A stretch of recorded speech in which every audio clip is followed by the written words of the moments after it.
스포츠 재무 관리 계속 진행하고 있는데요. 어떠세요? 생각보다 쉽지 않죠? 그죠? 저도 그 학부 때도 그렇고요. 강의하면서도 스포츠 재무 관리가 어떤 수식도 많이 나오고요. 또 그 용어 자체가 우리 이제 재무상태표의 교과목이라고 하는 개정 과목 자체가 굉장히 모호하다 이런 생각이 들어요. 근데 재무 관리에 대한 얘기를 조금 더 해야 되는 이유가 또 여러분 세대에서는 또 주식 투자도 하고요. 또 여러 가지 화폐의 변화, 그리고 또 미래 시장에 대한 예측, 또 불확실한 어떤 미래에 대한 어떤 그런 어떤 의미 때문이라도 재무 관리에 대한 어떤 개념을 조금 더 익혀봐야 된다라는 말씀을 드릴 수 있을 것 같아요. 자, 그래서요, 여러분 다 잘 아시지만 재무 관리에 의해 한번 더 다시 살펴보도록 할게요. 스포츠 경영 활동에서 자금이 매우 중요한 경영 자원이죠. 또 사실은 우리는 아직 자금이라는 개념이 없기 때문에 이제 인적 자원이 제일 중요하다고 하지만 또 사업을 하는 입장에서는 자금이 매우 중요하고 그런 의미에서 이 자금을 관리하는 재무 관리 이론은 스포츠 영역에서 매우 중요하다. 따라서 자본을 합리적으로 조달하고 조달된 자본을 효과적으로 운용하는 것이다. 그래서요, 재무 관리의 기능이 이제 자본을 조달하는 기능이 있고요. 또 자본을 운영하는 기능이 있다라고 이야기할 수 있습니다. 그래서 조달하는 측면과 운용하는 측면이 재무 관리, 스포츠 매니지먼트에서 파이낸싱이다. 뭐 이런 개념으로 여러분들이 이해하시면 좋을 것 같고요. 이런 스포츠 재무 관리의 목표는요. 앞서서 뭐 사업을 할 때 돈이 얼마가 들고 그랬을 때 내가 부채가 얼마고 자산이 얼마고 또 뭐 현금에 혹은 일시불에 혹은 아니면 화폐에 혹은 연금의 가치를 이야기하면서 어떤 스포츠 조직이 나아갈 방향, 그러니까 어떻게 살림살이를 한다는 개념으로서 조직의 목표와 일치해되고 조직의 가치를 극대화하는 역할을 하는 목적을 갖고 있다. 따라서 스포츠 조직은요, 조직이 벌어들일 미래에 기대하는 현금을 미래의 불확실한 어떤 성질에서 잘 조절해서 할인율로 혹은 또 이자율로 이렇게 계산해서 미래 가치를 만들어내는 그런 기능을 활용한다. 이렇게 워딩된 얘기를 했지만 사실 어려워요. 여전히 어려운 부분이에요. 그래서 이런 제안을 한번 해보고 싶습니다. 혹은 여러분 입장에서 우리가 뭐 시험을 준비하기 위해서 재무관리 이해하는 것도 중요하고요. 또 이제 경영관리사라는 어떤 시험 종목 안에서 접근할 수 있는 재무관리에 대한 어떤 이해, 이런 정도로 여러분이 준비하셨으면 좋겠다라는 말씀과 더불어 어, 나중에 여러분들이 취업을 하거나 창업을 하거나 이런 활동성에서 재무관리를 마치 이제 격리 회계를 담당하는 직무에 있는 분들만큼 모르더라도 여러분 주식 투자할 정도에서 요 정도를 볼 줄 알아야 주식 투자를 한다 라는 의미로 알아가셨으면 좋겠다 라는 말씀을 합니다. 과도한 투자는 여러분의 미래를 망칠 수 있습니다. 여담이었습니다. 아무튼 그런 말씀을 드리고요. 다시 또 이어가도록 하겠습니다. 자, 재무관리는 아까도 말씀드렸죠. 자금을 조달하는 거다. 자금을 이제 운용하는, 다시 얘기하면 투자를 결정하는. 쉽게 얘기해서요. 우리 재무상태표, 지난 시간에 얘기했을 때는 옛날 표현으로 이제 대차대조표였죠. 근데 지금은 이제 재무상태표라는 걸 얘기하는 거고요. 이 재무상태표는 기업의 재무제표를 보는 하나의 어떤 종류가 될 텐데요. 왼쪽을 보는 걸 자산이라고 하는 차변이라고 얘기하는 거고요. 오른쪽을 보이는 쪽에서 이제 부채라고 하는 대변이라고 얘기를 합니다. 그래서 이제 자산은요, 유동성 자산과 비유동성 자산이 있고, 부채도요, 유동 부채가 있고, 비유동 부채가 있고, 자본이 있다라고 얘기하는 건데요. 그래서 이 유동 자산이라고 얘기하는 것은요, 투자를 결정하는 자본을 운영하는 의미를 얘기하는 거죠. 그러니까 자본을 운영하는 거 안에서 투자를 결정할 수도 있을 거고요. 또 반대로 유동부채, 부유유동부채 혹은 이 자본이라는 거는 어떤 자본이 조달되어서 형성된 부채 자본, 대변을 의미하는 것이죠. 쉽게 이렇게 한번 이야기를 해볼게요. 뒤에서 얘기도 하겠지만 여러분이 그 10만 원을 투자해서 100만 원을 벌었다고 가정을 해볼게요. 엄청난 수익률이죠. 100%인가요? 자, 이 비용을 벌었을 때요. 사실 이 10만 원에 9만 원을 빌린 돈이었고 만 원이 내 돈이었어요. 자본. 그럼 어떻게 돼요? 이 9만 원 부채니까 내가 갚아야 되는 돈이잖아요. 내 돈이고. 그럼 100만 원을 걸었으니까 갚더라도 나는 91만 원을 갚게 되는 거잖아요. 그쵸? 100%가 아니겠죠. 이제 91%가 될까요? 90%가 될까요? 어찌됐든 간에 이렇게 되잖아요. 그러면 91만 원으로 이 10만 원을 벌었던 것을 어떻게 다시 또 돈을 만들 수 있을까? 알고 봤더니 여기서 원가가 예를 들면 2만 원이었다고 가정을 한다면 다시 원가 대비해서 어떤 물건을 다시 만들거나 아니면 서비스하는 개념으로 운용할 수 있다라는 개념이 된다는 거죠. 그래서 우리가 자본 운용 개념을 얘기할 수 있고요. 또 그 중에 일부는 내가 어떤 그 제품을 만들기 위해서 건물을 살 거야, 땅을 살 거야, 아니면 기계를 살 거야, 사람을 뭐 어떻게 뽑을 거야. 뭐 이런 것들을 이야기할 수 있다라는 개념이라는 것이죠. 아마도 앞선 시간에 우리가 일시불의 뭐 현재 가치라든가 미래 가치, 그러니까 화폐의 가치에 대한 이야기를 하면서 화폐의 시간적 가치가 매우 의미 있다라고 얘기했는데 제일 중요한 건 이 R이라는 개념에서 미래 가치는 그 이자율, 또 현재 가치는 할인율, 이걸 좀 중요시하게 생각하면 된다라고 말씀드렸을 거예요. 결국 화폐의 시간 가치란 동일한 금액이라도 어느 시점에서 평가하냐에 따라서 그 가치가 달라진다라는 것을 의미하는데 여러분 짜장면 얼마로 기억해요? 여러분 교수님 2세대입니다. 네, 800원 이때 기억이 나요. 800원 했던 짜장면이랑 지금 2010년 지금 2021년이잖아요. 짜장면 6,000원 정도 합니다. 보통 그 6,000원의 짜장면 근 10배? 10배 정도 올랐죠? 이 10배 정도 오른 이 짜장면 맛은 비슷해요. 네. 따라서 조직 입장에서 화폐의 가치가 미래 가치와 현재 가치를 계산하여서 서로 다른 시점에서 발생하는 화폐를 일정 기준에서 비교하는 것이 혹은 일시불의 미래 가치, 현재 가치라는 개념입니다. 이건 이율식은 여러분들이 이 수식을 외우고 있고 이 수식을 활용해서 계산을 하면 그 답수 나옵니다. 그래서 몇 번 연습하다 보면 제가 이제 앞선 예시에서는 뭐 이제 1,000원 갖고 이야기를 했었던 것 같은데요. 이제 익숙하게 됩니다. 그러면 이제 뭐 우리가 흔히 얘기하는 경영관리사 문제를 풀 수 있게 되는 거죠. 또 미래 가치를 구하기 위해서는 원금과 여기 나오는 기간과 이자율을 알아야 하는 것이고 현재 가치는 이제 몇 년 뒤 아래 우리가 이자율이 얼마가 발생된다라는 어떤 그런 부분을 또 이해해야 된다라는 개념이 생기는 거예요. 주식 잠깐 얘기할까요? 저도 주식을 잘 하진 못합니다. 뭐 여러분 저보다 더 잘하시는 분도 계실 것 같은데요. 저도 처음에 시작할 때는 300만 원 갖고 시작을 했는데요. 지금은 두 배가 넘었죠. 한 7, 800만 원 정도 되는 것 같아요. 그랬을 때 처음 제가 주식을 시작했을 때 여러분이 잘 아는 S전자가 약 4만 5천 원대에 분할이 돼서 주식 한 주가요. 이렇게 시작할 때 제가 시작을 했어요. 지금 삼성전자가 아마 이제 7만 이렇게 될 거예요. 이거보다 높을 수도 있고요. 낮을 수도 있고요. 뭐 유동성 장이니까요. 그런데 교수님은 이거보다 더 높을 때요. 근 8만 원일 때 팔았어요. 와우. 한 주당 3만 5천 원의 수익을 그쵸. 근데 제가 많이 하는 스타일은 아니고요. 제가 300만 원이니까 기껏 해봤자 뭐 한 20주 정도를 갖고 있었고 20주 한 주당 3만 5천 원이니까 사이즈 나오죠. 한 70만 원을 벌었어요. 자, 그래서 다시 재투자했어요. 자, 주식 투자를 하게 되면 혹은 주식이라는 걸 알게 되면 저도 명확하게 주식 투자를 잘 알지 못합니다. 다만 기업의 형태에서 기업이 자금을 조달하는 방법에서 주주들이 주식이라는 이 주식을 사게 돼서 그 투자금으로 갖고 기업이 아까 얘기했던 투자 활동이라던가 영업 활동을 한다. 이런 개념의 주식회사에서 그 주식이 우리가 이제 사게 되는 주주의 역할을 한다.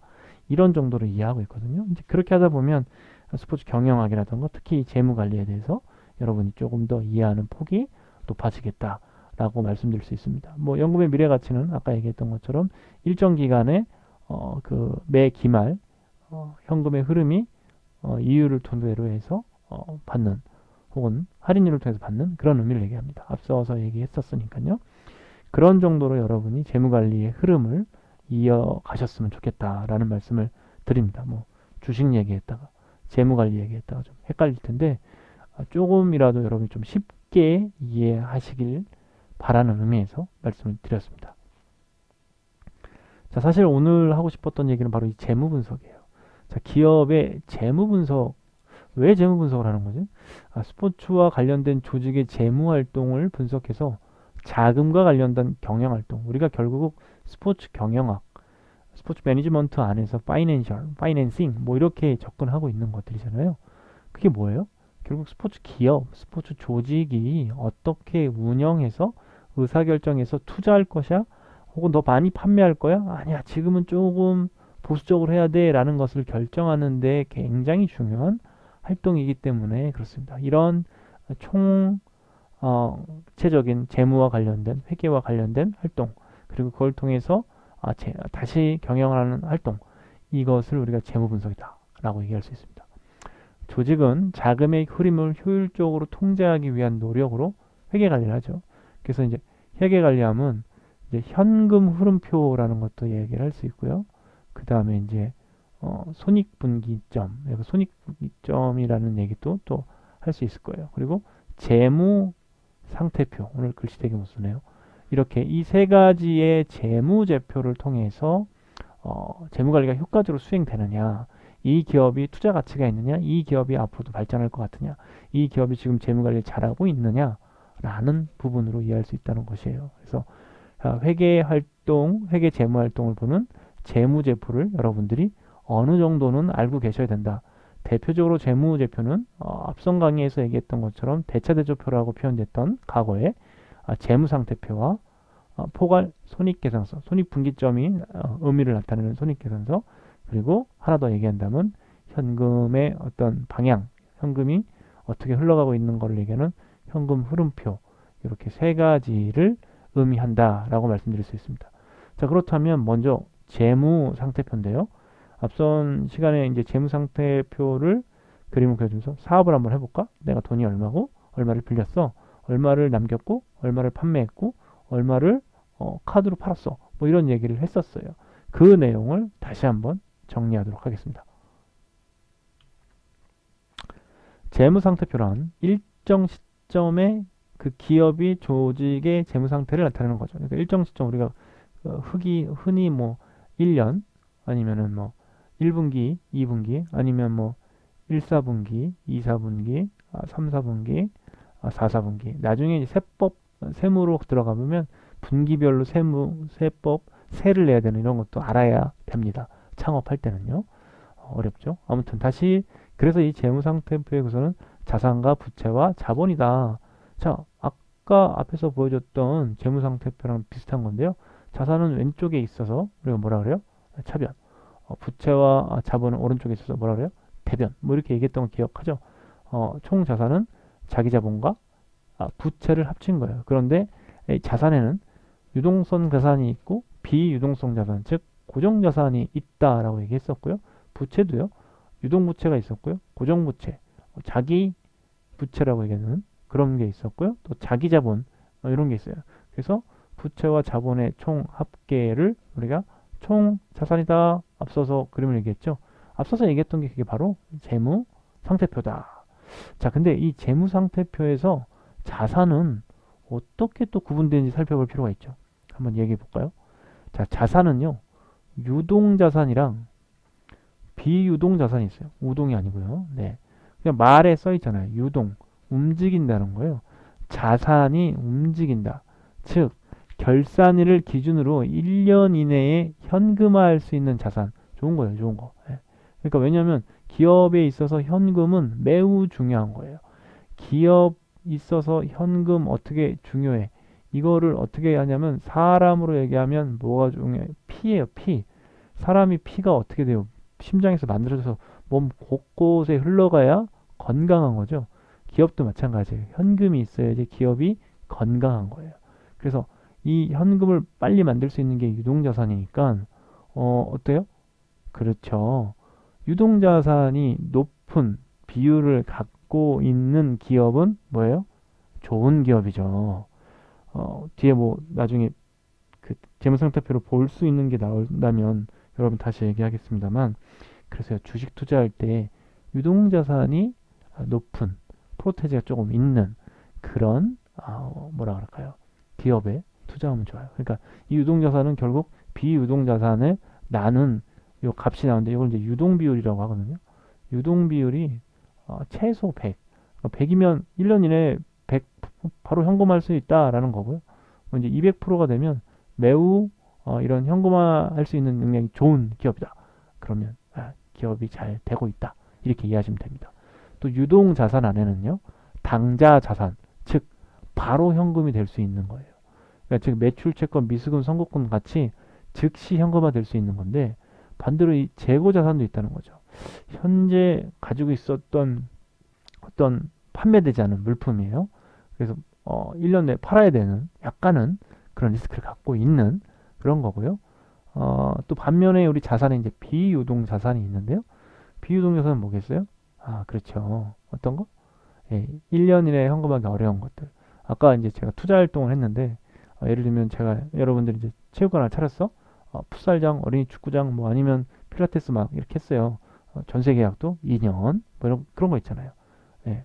그러니까 1년 안에 현금하기 어렵죠. 뭐 그런 걸 얘기할 수 있어요. 그래서, 비유동성 자산은 투자 자산과 유형 자산과 무형 자산이 있는데, 투자 자산은 이자 수익, 시세 차익, 금융, 뭐 증권, 보증금, 무형 자산은 권리, 영업, 재산, 특허, 유형 자산은 아까 얘기했던 부동산과 관련된 아니면 우리가 이제 소모품 말고요. 기자재라고 얘기하는 매우 큰 장비들, 장치들 이렇게 이해할 수 있다는 거예요. 그래서 오늘 수업 포커스 하나 더 카운트하고 가면 자산의 개념, 그 중에 유동자산과 비유동자산이 무엇이다 알고 가셔야 되고 현금을 만드는 의미로 구분이 되고 기업에서 현금은 사람의 피다. 명심하시기 바라겠습니다. 부채도 봐야죠. 자산을 봤으니까. 부채는요, 타인 자본으로 유동부채와 부유동부채를 구분되는데요. 그럼 부채가 타인 자본이니까 내 돈은 뭐예요? 자본금이라고요. 자본금. 자본금이라고 얘기합니다. 보통. 자, 유동부채를 단기부채. 왜요? 1년 이내에 갚을 수 있으니까. 갚을 기간이 1년인 거예요. 그죠? 단기 차입금이라고 하고 예수금이라고 합니다. 비유동부채는 장기예요. 비유동. 갚을 기간이 1년 넘은 부채죠. 사채 혹은 장기 차입금, 퇴직금, 충여금, 뭐 퇴직급여 충당금이라고 얘기합니다. 또 자본은요, 자기 자본으로 자산에서 부채를 뺀 걸 자본이라고 합니다. 자본이 많으면 좋죠. 근데 이제 자금 이 부채 비율도요, 이제 50% 정도면, 그러니까 내가 100만 원 중에 한 50만 원이 부채다. 그러면 뭐 적정한 거라고 얘기를 한다고 해요. 그럼 위험한 거는요, 100%가 넘으면 좀 위험하죠. 주식 투자할 때 이 부채 비율이 150%가 넘는 어떤 그런 기업이다. 투자하지 마십시오. 예. 물론 다른 것들과도 비교해야겠지만 이제 이 부채 비율을 살펴봤을 때는 50%대의 부채 이런 것이 좀 중요하다.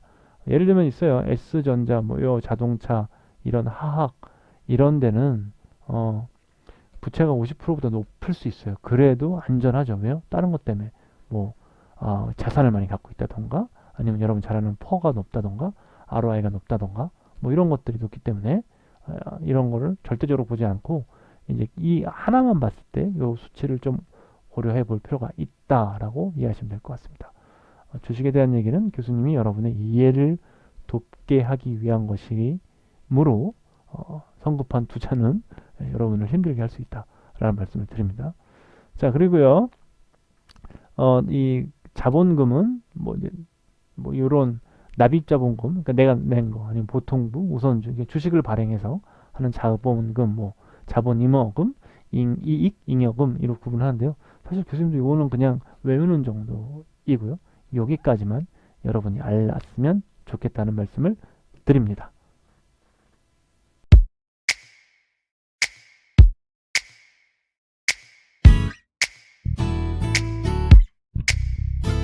앞선 재무상태표 보는 방법, 그리고 유동자산, 또 뭐 유동부채, 뭐 이렇게 자산과 부채에 대한 일반적인 이야기를 했는데, 어느 정도 이해되셨어요? 재무관리가 조금 용어가 생소하고 또 익숙하지 않은 어떤 그런 교과이기 때문에 여러분 회피할 수 있어요. 충분히 이해하고요. 그래서 교수님이 여러분 만약에 10만 원이 생겨서 내가 삼성전자 뭐 주식을 하나 샀어요. 그러면 그때부터 이제 기업의 재무 관리, 재무 비율, 재무 제표 이렇게 본다 이런 개념으로 이해하시면 좋겠어요. 그래서 이어서 얘기하고 싶은 건 이제 재무 비율이에요. 자, 재무 비율은요. 재무 제표상에서 표기된 특정 항목의 수치를 다른 항목과 나눈 값이에요. 그러니까 예를 들면 아까 유동성 같은 경우는 뭐 유동성 자산이랑 유동성 비율 뭐 이런 식으로 나누는 값이에요. 그래서 그거를 이제 유동성 비율이라고 얘기하는 거예요. 그러면 다른 거는 당좌 자산을 뭐 유동성 비율, 유동성 자산을 나눠요? 그럼 당좌 비율 뭐 이런 식으로 얘기한다는 거예요. 그러니까 재무 상태표에서 제시되는 계정 교과목이라는 명칭의 것들이 있을 거잖아요. 그게 이제 항목이라는 거죠.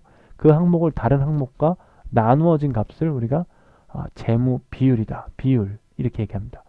자, 비율 빈석의 의미는 뭐겠어요? 그렇죠. 재무제표를 구성하고 있는 두 항목을 대응시켜서 아까 얘기했던 이제 뭐 유동성 자산에서 뭐 이런 식으로 뭐 나눠준다는 거죠. 그래서 이제 곱하기 100을 해줘요. 그러면 이제 비율이 나오거든요. 나눴으니까. 아무튼 그런 항목을 대응시켜서 재무 비율을 계산하고 작성된 재무 비율을 업종 평균 비율과 표준 비율 비교해서 과거의 실적 수치와 비교해서 재무 상태와 경영 상태를 나타내는 것을 의미한다라는 것이 이 재무 비율의 특성입니다. 그래서 재무 비율의 종류를 이야기하고 그러면 우리도 재무 상태표를 보면서 다시 이야기하면 좋을 것 같아요. 자, 그래서요, 재무 비율의 종류는요, 유동성 비율, 레버리지 비율, 활동성 비율, 수익성 비율, 생산성 비율 이렇게 나오는데요. 이 두 개가 경영관리사에서 시험으로 많이 나옵니다.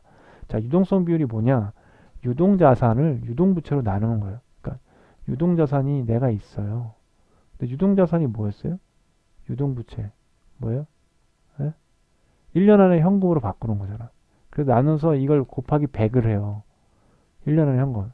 그럼 이걸 유동성 비율이라고 해요. 그러면 그 얘기가 뭐냐면 내가 자산이 있는데 1년 안에 현금을 할 수 있다는 거예요. 그러니까 기업에서 그 현금은 사람의 피잖아요. 그러면 현금을 빨리 바꿀 수 있어. 좋은 거잖아.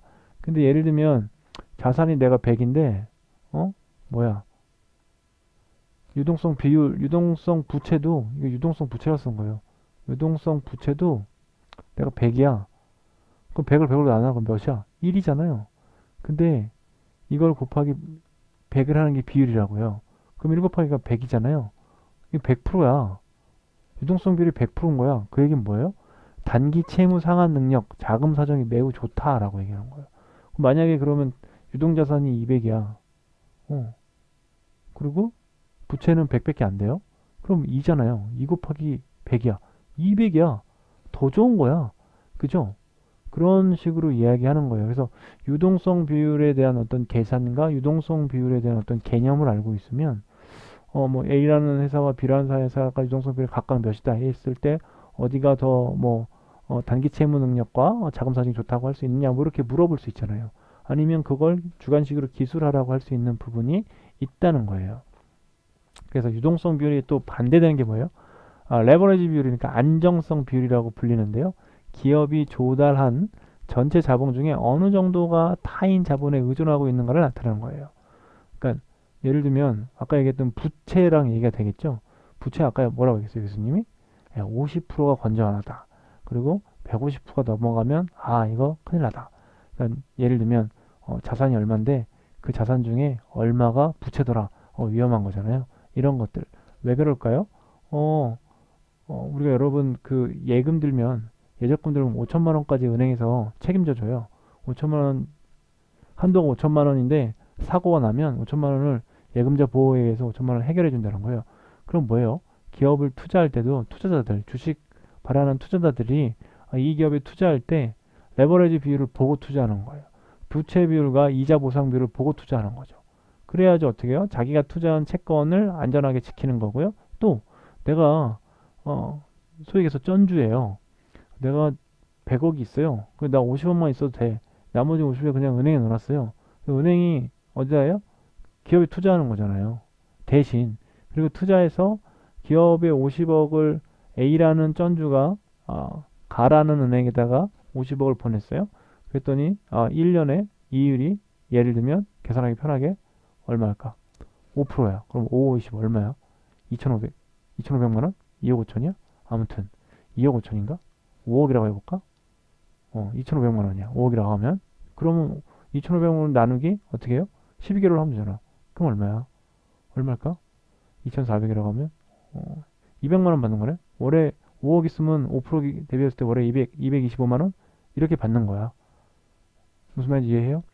이렇게 받는데 여기서 은행은 5%를 받는 거고 은행은 다시 거기서 수수료랑 이런 걸 빼서 소비자한테는 다시 뭐 2.5%를 주는 거야. 이런 논리가 된다는 거죠. 레버리지 비율이랑 유동성 비율은 반드시 알아야 된다는 말씀을 드립니다. 자, 이어서요. 아까 말씀드렸던 것처럼 한번 우리 재무상태표를 한번 볼까요? 대한체육회 재무상태표입니다. 대한체육회. 좋아해요? 가고 싶은가? 아무튼 대한체육회 2020년 최근 자료인데요. 이게 보니까 연 단위로 회기로 이제 했어요. 그러니까 연 단위로 정리를 한 거죠. 그죠? 유동자산이 100만 원이니까 얼마 24,000원, 24,011원인 줄 알았는데 그게 아니네요. 100만 원이니까 100만 원, 200만 원, 9천, 3억, 38억 뭐 이렇게 2억 4천, 24억 뭐 이렇게 되는 거네요. 이렇게 되고요. 비유동 자산은 12억이고 자산 총계가 이렇대요. 부채는요? 불렀더니 뭐예요? 부채 총계 합쳤더니 어떻게 돼요? 총 자산이 36억인데 부채가 32억이야. 근 100% 가깝게 왔네요. 뭐 이렇게 되는 거죠. 2015년에 그랬는데요. 한번 볼게요. 2016년 됐더니 총 자산이 이랬는데 약간 5억 차이가 나네요. 어때요? 더 잘했어요. 좋아지고 있네요. 그죠? 2017년 44억이었는데 28억이에요. 자산이 그만큼 불었나 보네. 그런가? 잘하고 있네. 이렇게 되는 거잖아요. 49억에 22억이에요. 계속 77억에 24억. 그러니까 그 얘기는 뭐예요? 부채는 줄고 자꾸 느는 거예요.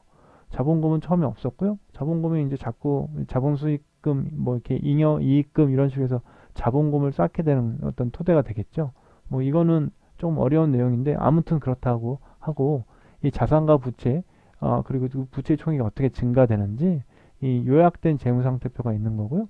이제 아마 이걸 클릭하면 대한체육 홈페이지 가면 됩니다. 클릭하면 세부적으로 볼 수 있다는 개념이죠. 그래서 재무상태표 요 정도 수준에서 여러분 좀 보실 수 있었으면 좋겠다는 말씀을 드립니다. 오케이? 조금 이제 엑셀을 클릭을 했어. 안 하려고 그랬는데 엑셀을 클릭했어요. 미안해요. 에? 클릭 안 했어야 되는데. 그쵸? 엑셀을 클릭해서 봤더니 어때요? 이 유동자산인데 뭐요? 당자자산. 당장 쓸 수 있는 거. 현금성이에요.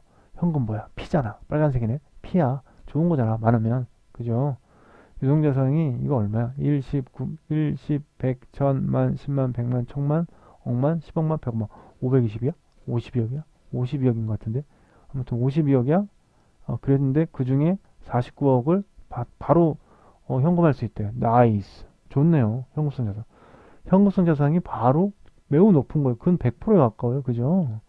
그 중에 봤더니 뭐예요? 단기 금융, 은행에 있는 거네. 그 다음 뭐야? 미수금, 덜 받은 것도 조금 있고요. 제일 많은 게 뭐야? 뭐야? 알고 봤더니, 성급 비용이 있네. 성급 비용이 꽤 높은데? 뭐 이렇게 됐어요. 또 비유동성 자산을 봤더니 이만큼이 있네? 야, 근데 그 중에 뭐야? 땅이야, 땅. 오, 땅이 많았네. 뭐 이런 식으로 접근한다는 거예요. 자, 이거는 단기, 전기, 그 해당 회기를 이야기하는 것이고요.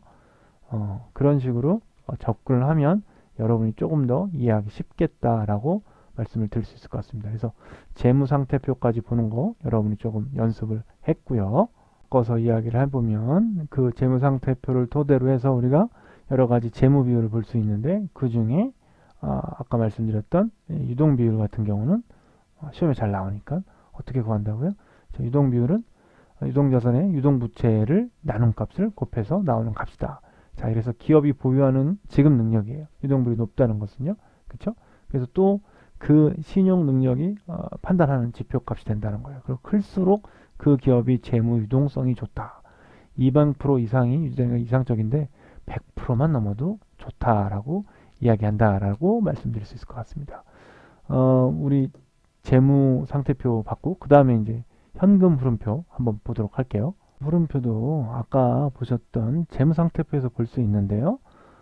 크게 영업 활동으로 인해서 현금 흐름은 투자 활동으로 인해서 현금 흐름, 재무 활동으로 인해서 현금 흐름으로 나타날 수 있어요. 그러니까 투자를 하기 위해서 하는 현금 흐름이 있고 재무 활동으로 하는 현금 흐름이 있고 영업을 해서 하는 현금 흐름이 있다라는 거죠. 그러니까 단기 순이익에서 현금이 많이 빠져나갔느냐라는 것을 보는 게 현금 어떤 뭐라 그럴까요? 흐름을 이야기하는 건데요. 지금 여기에서는 보기 좀 어려우니까 제가 새로운 표를 하나 발췌해서 놓도록 한번 해보겠습니다. 자, 다시 갖고 왔는데요. 좀 흐리게 나오네요. 여러분 잘 보여야 될 텐데 흐리게 나와서 걱정이긴 합니다.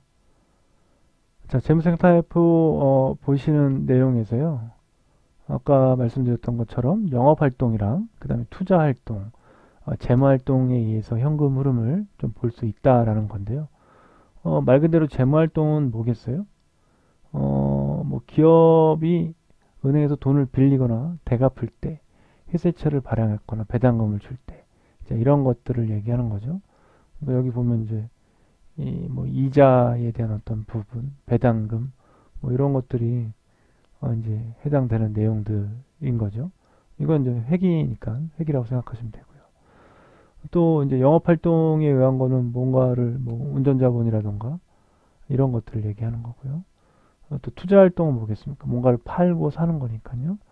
뭐 주식을 매입했다던가 이렇게 처분했다던가 이런 거 있잖아요. 처분했다, 취득했다. 이런 것들은 이제 매입과 처분을 의미하는 개념이죠. 즉 이런 걸 통해서 현금이 들어왔다, 나갔다, 들어왔다, 나갔다. 자, 이런 맥락으로 접근을 한다라고 말씀드릴 수가 있는 것입니다.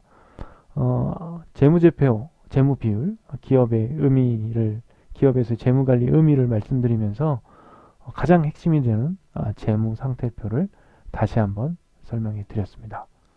이러한 어떤 뭐 재무상태표를 보고 그 안에서 재무제표 그리고 그 현금 흐름, 뭐 이렇게 손익분기 뭐 이런 것들을 본다는 게 재무 분석을 통해서 건강한 기업 그 재무관리 이런 걸 하겠다는 개념이었어요. 그래서 앞서서 얘기했던 유동성 비율, 또 레버러지 비율 이렇게 말씀드렸는데 매우 중요한 내용이기 때문에 여기서 잠깐 쉬었다가 끊었다가 다시 또 이어가도록 하겠습니다. 재무관리 어렵지만 찬찬히 들어보고 핵심적인 것만 알아가도록 하겠습니다.